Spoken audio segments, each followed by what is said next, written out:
तो आप सबको नमस्ते प्रणाम। मैं आपका अपना ठाकुर प्रखर सिंह और रात के 10 बज चुके हैं और कहानी का जो सिलसिला है बदस्तूर जारी है।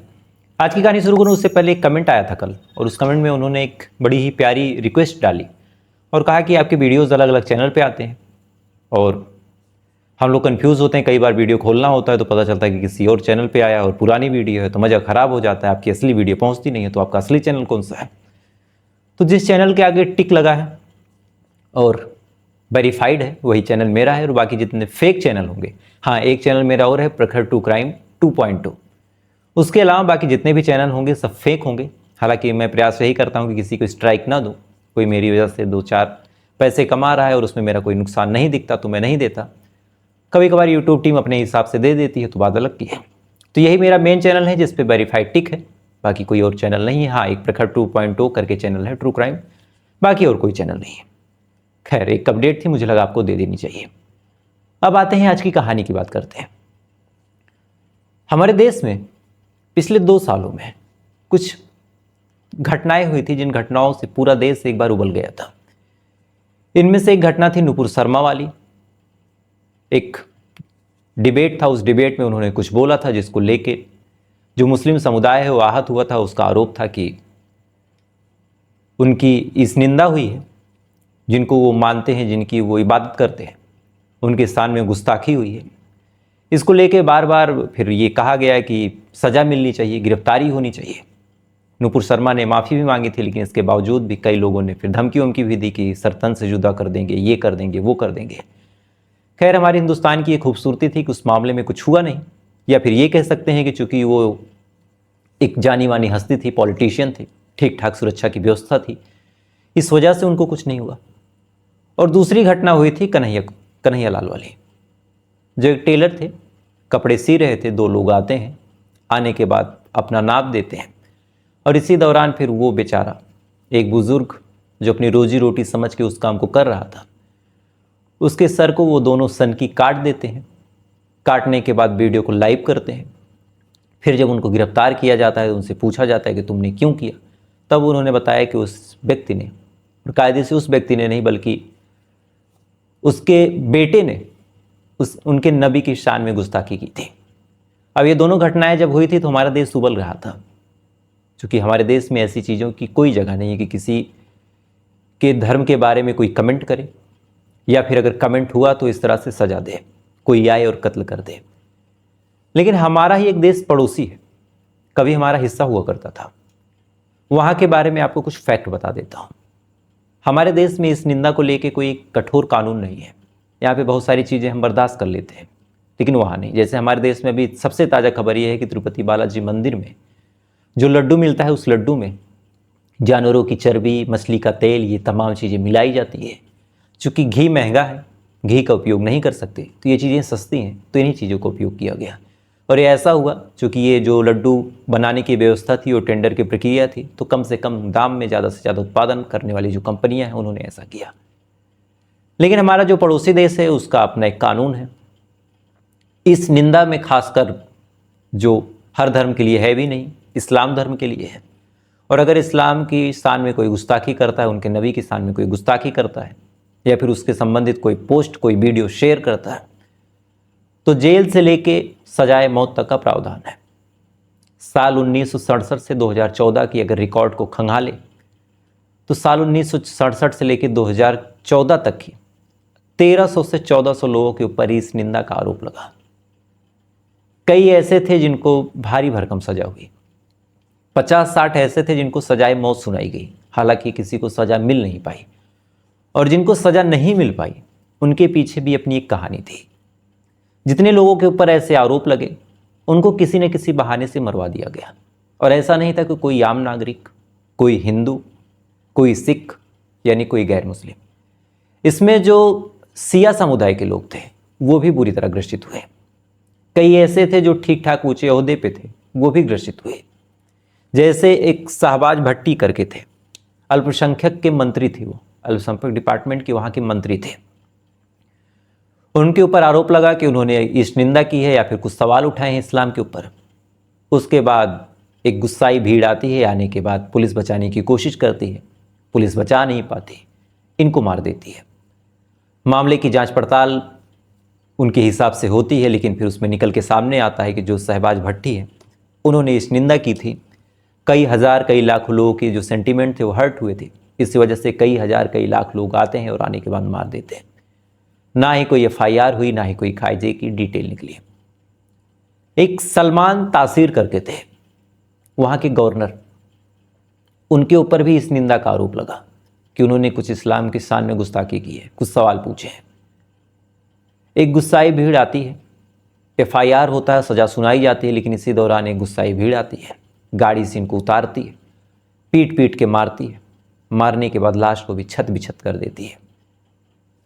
कौन था, कहाँ से आता है, ना कोई गिरफ्तारी हुई, ना ही कुछ और हुआ, ना ही कोई उसका वीडियो बनाया गया। जैसे हमारे हिंदुस्तान में अगर कोई घटना होती है, पुलिस के संभाले नहीं संभलते, तो कम से कम पुलिस वाले वीडियो बना लेते हैं कि बाद में हम शिनाख्त करके गिरफ्तारी कर लेंगे, लेकिन वहाँ ऐसा कुछ नहीं हुआ।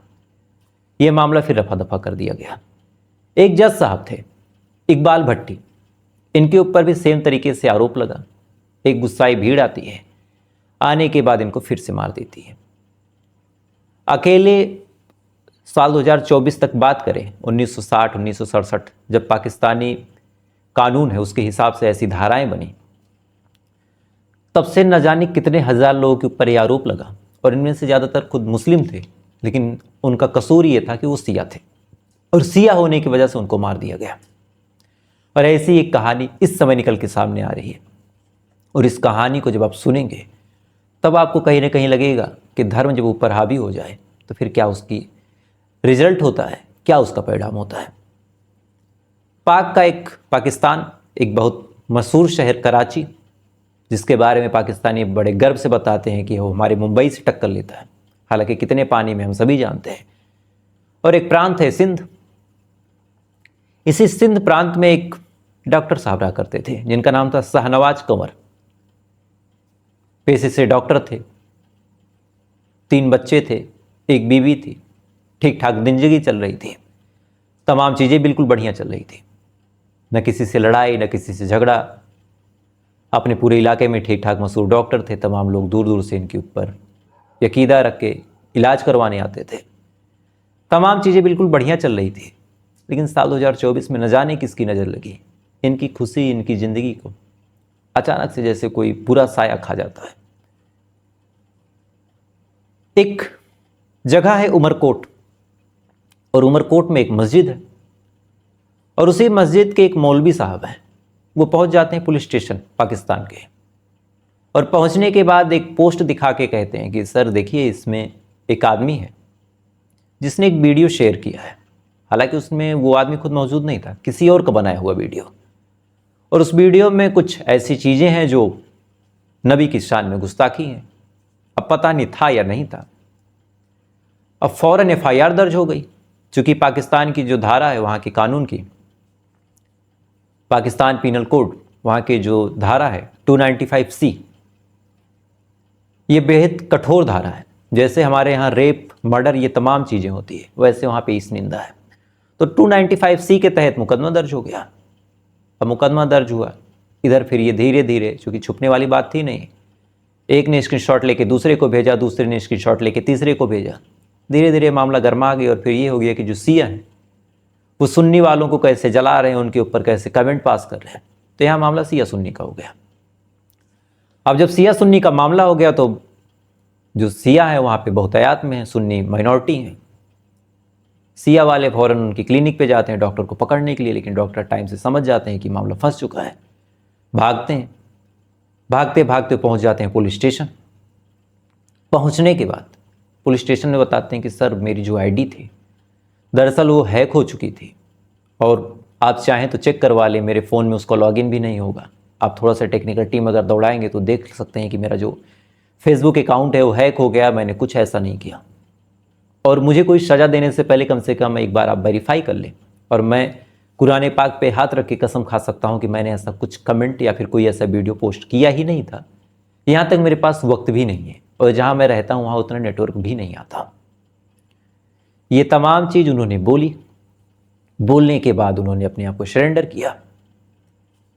अब कायदे से पुलिस वालों को यहाँ जांच पड़ताल करनी थी, अपने हिसाब से चेक करना था, लेकिन कुछ नहीं। पुलिस वाले उनको लेके बाहर आते हैं। बाहर आने के बाद उनको एक सुनसान जगह पे लेके जाते हैं। सुनसान जगह पे लेके गए, उसके बाद फिर उनको कहते हैं कि ठीक है आप जाइए। अब वो बेचारे भोले भाले डॉक्टर वहाँ से उतरते हैं। उतरने के बाद वहाँ से जाते हैं, अचानक से पीछे से गोली मार दी जाती है। और जब गोली मारी गई तो मीडिया पहुँचती है, खासकर कुछ ऐसे यूट्यूबर हैं जो थोड़ा सा अनबाइस्ड होकर एकदम ठीक ठाक तरीके से बात करते हैं, बिना किसी का पक्ष लिए, न्यूट्रल बैकग्राउंड पे। तो उन्होंने सवाल पूछा कि साहब ये इनकाउंटर कहाँ हुआ। तब उन्होंने बताया कि ये जो डॉक्टर था शहनवाज कंवर, हम इसको पकड़ने गए थे, चूंकि उसके ऊपर इस निंदा का आरोप है, तो इसने गन निकाली, गन निकाल के हमारे ऊपर फायरिंग की। यानी वो तमाम चीज़ें जो यहाँ के एसटीएफ बताती है कि एक बाइक पे 2 लोग थे, एक भाग गया, एक गिर गया, इसके पास एक कट्टा मिला है और 3-4 गोलियां मिली हैं, कुछ रुपए मिले हैं। ये तमाम चीज़ें पाकिस्तान पुलिस ने बरामद कर दी। बरामद करने के बाद बात आई गई हो गई, अब इनकाउंटर हो गया शहनवाज कंवर का। कायदे से पुलिस वालों को शांति मिल जानी चाहिए थी और इधर आसपास के जो लोग थे उनको भी शांति मिल जानी चाहिए थी। अब इनकाउंटर हुआ तो बॉडी का पोस्टमार्टम होना था, तो बॉडी का पोस्टमार्टम करवाया गया। उसके बाद अब कोई भी हो, किसी भी देश का हो, खासकर जहां राजतंत्र नहीं है, प्रजातंत्र है, वहाँ पे उसको जो उसकी आखिरी गति होती है, यानी अंतिम संस्कार, उसके धर्म के हिसाब से करवाया जाता है, पूरी रीति रिवाज के साथ करवाया जाता है, चाहे कोई आतंकवादी हो, चाहे कोई रेपिस्ट हो। हमारे देश में भी होता है। अब कायदे से इनका भी होना था, डॉक्टर शहनवाज कंवर का। डॉक्टर शहनवाज कंवर की जो फैमिली थी वो आती है, तमाम लोग इंसाफ की उम्मीद लगाएं भी तो किससे, माइनॉरिटी में भी थे। बहरहाल उनकी एक उम्मीद थी कि जो बॉडी है अगर हवाले कर दी जाए तो फिर हम उसको लेके आएँ और जो गाँव है जिनहेरो गाँव, वहाँ पे ला के पैतृक गाँव में अंतिम संस्कार करवा दें। अब बॉडी लाई गई, एक गाड़ी की डिग्गी में बॉडी रखी गई। पुलिस ने कोई गाड़ी मुहैया करवाई नहीं, कोई टैक्सी वाला तैयार नहीं था, मामला सेंसिटिव था। बॉडी जैसी लाई जाती है, अचानक से एक और भीड़ आती है। आने के बाद एक शख्स कैमरा ऑन करता है और यहीं से पूरे मामले की जो बात है हम लोगों के कानों तक पहुंची। एक शख्स कैमरा ऑन करता है, दूसरा शख्स जो पुलिस थी उसकी तारीफ में कसीदे पढ़ता है कि आपका बहुत बहुत धन्यवाद, आपने हमारी मदद की। फौरन परिवार के ऊपर हमला कर दिया जाता है कि इनको भी मार दो। परिवार वाले बेचारे अपनी जान बचा के भागते हैं कि एक लाश के लिए, एक मुर्दे के लिए हम क्यों शहीद हो यहाँ पे। परिवार वाले भागते हैं। इधर बॉडी को अब कायदे से दफनाना था, इस्लामिक रीति रिवाज के हिसाब से वहाँ पे अजान होनी थी, फातिया पढ़ना था, और भी जो तमाम चीज़ें होती हैं उनके हिसाब से। लेकिन ये कहा जाता है कि अगर इस्लाम में लाश को दफन न किया जाए तो फिर बीच में फंसने वाली स्थिति है, चूँकि जो इस्लाम का कॉन्सेप्ट है वहाँ पे पुनर्जन्म या फिर आत्मा बाहर निकलना, ये तमाम चीज़ें नहीं होती। वहाँ का कॉन्सेप्ट यही है कि कब्र बनेगी, कब्र की गहराई भी इतनी रखी जाती है कि जो लाश है, जो मुर्दा है, उठ के बैठ सके और कम से कम नमाज पढ़ सके, कुरान पढ़ सके। तो ऐसी कब्र होती है, फिर फरिश्ते आते हैं, सवाल पूछते हैं, तो उसके लिए कब्र में जाना भी ज़रूरी है। तो कब्र मिली नहीं।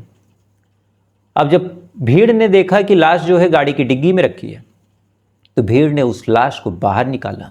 घास फूस, गोबर, लकड़ियाँ, प्लास्टिक, ये तमाम चीज़ें इकट्ठा की, वीडियो ऑन किया और लाइव करते हुए सोशल मीडिया पे उस शहनवाज कंवर को आग लगा दी। और वहीं पे पुलिस महकमा जो था खड़ा खड़ा तमाशा देखता रहा। और आग लगाने के साथ साथ, यानी लाश को जलाने के साथ साथ, पुलिस के धन्यवाद के तौर पे नारे लगाए गए कि आपका बहुत बहुत धन्यवाद, आपने लाश हमारे हवाले कर दी और हम उसको इस्लाम के हिसाब से मिट्टी और कब्र नसीब नहीं होने देंगे। यानी जीते जी तो मारा ही गया, मरने के बाद भी मार दिया गया। तो ये स्थिति है पाकिस्तान में इस निंदा की। और ऐसी स्थिति क्यों है? चूँकि कट्टरता ज़्यादा है। सेंसिटिव होना अलग बात है, धर्म के लिए खड़ा होना अलग बात है। आपने धर्म के लिए किसी का कत्ल भी कर दिया, ये भी गलत नहीं है, लेकिन मरने के बाद किसी के साथ ऐसा दुर्व्यवहार करना। एक भीड़ आती है, वो महिलाओं के ऊपर हमला करती है, बच्चों के ऊपर हमला करती है, तो मुझे नहीं लगता कि कोई ऐसा धर्म होगा जो ऐसी चीज़ की इजाज़त दे कि दुश्मनी जिससे हो उसका छोड़ के आप उसकी बीवी, उसके बच्चों से दुश्मनी निकालें। वो भी आपका अपना था, आपका अपना भाई था, कोई गैर इस्लाम की नहीं था, इस्लाम को मानने वाला था, वो भी अपने तरीके से नमाज पढ़ता, वो भी उसी ऊपर वाले को मानता है जिसको आप मानते थे। लेकिन आपके अंदर इतना नफरत, इतनी चीज़ें भरी हैं कि वो मुस्लिम होने के बावजूद अगर उसको जला दिया गया, तो एक सवाल जो निकल के सामने आता है कि फिर पाकिस्तान में हिंदुओं की और बाकी जो अदर गैर इस्लामिक माइनॉरिटी हैं उनका क्या हाल होगा। जब सिया ही वहाँ पे सेफ नहीं है? ये सवाल अब उठ रहा है।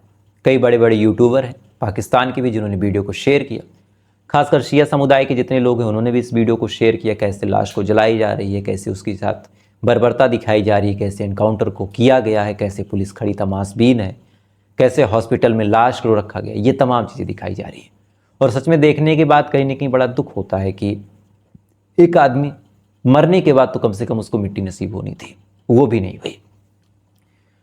एक आंकड़ा अगर आपको बताएं तो कम से कम इस समय 80 लोग ऐसे हैं जिनके ऊपर सजाए मौत करार दी गई है पाकिस्तान में, और अभी तक जेल में, कभी भी इनको फांसी दी जा सकती है। लेकिन इन 80 को मरवाने का जो तरीका यही होगा कि कभी इनको बाहर निकाला जाएगा, एक गुस्साई भीड़ आएगी, पुलिस वालों से कहेगी कि खोल लो नहीं तो तुमको मार देंगे, पुलिस वाले मिले ही रहेंगे, लॉकअप खोल दिया जाएगा, इनको निकाल के पीट पीट के मार दिया जाएगा, लाश को जितना जलील कर सकते उतना किया जाएगा, और फिर कुछ दिन अखबार में सुर्खियां बटोरेंगे, फिर बात आई गई हो जाएगी।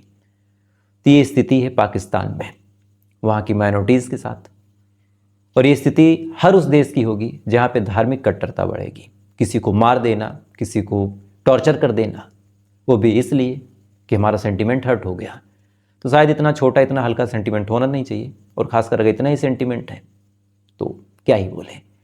खैर, आपकी क्या राय है कमेंट जरूर कीजिएगा, और अगर आप चाहें ऐसे ही इंटरेस्टिंग अपडेट्स के लिए देश दुनिया की, तो वीडियो को लाइक करके, चैनल को सब्सक्राइब करके अपना प्यार दे सकते हैं। तो आपसे कल फिर मुलाकात हुई किसी दूसरी सच्ची कहानी के साथ। तब तक अच्छे रहिए, खुश रहिए, अपना ख्याल रखिए, अपने देश का ख्याल रखिए। जय हिंद, वंदे मातरम।